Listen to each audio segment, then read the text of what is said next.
Pinaimbestigahan naman ng Agriculture Department sa National Bureau of Investigation ang pinagmulan ng fake news sa Facebook kaugnay sa isang magsasaka na nagpakamatay umano dahil sa kahirapan dahil sa mababang presyo ng palay.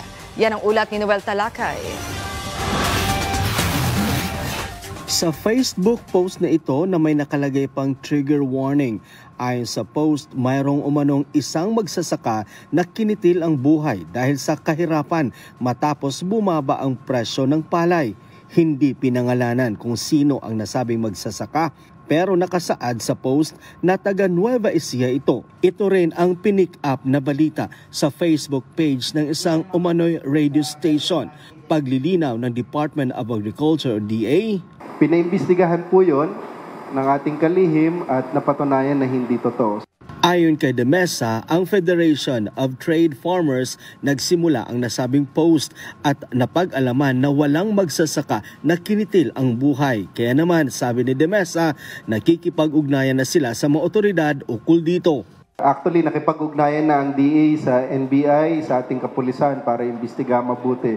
Dahil nga hindi tama, hindi nararapat yung mga ganitong balita, pinapakalat dahil una, disinformasyon.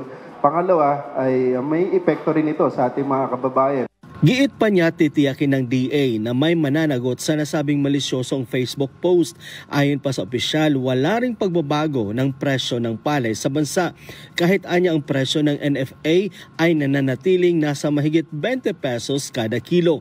Yung presyuhan actually ay nanatili po na maganda, yung presyuhan ng palay sa ating mga bukirin.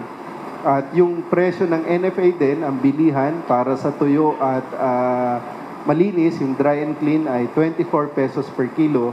At yun naman pong sariwa, bagong ani, ay nasa 18 pesos per kilo.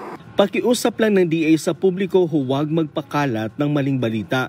Tiyakin muna kung mayroong basihan ang pinanggagalingan ng isang balita para di na makagulo sa mga Pilipino, lalo na pagdating sa mga pangunahing pagkain ng bawat Pilipino.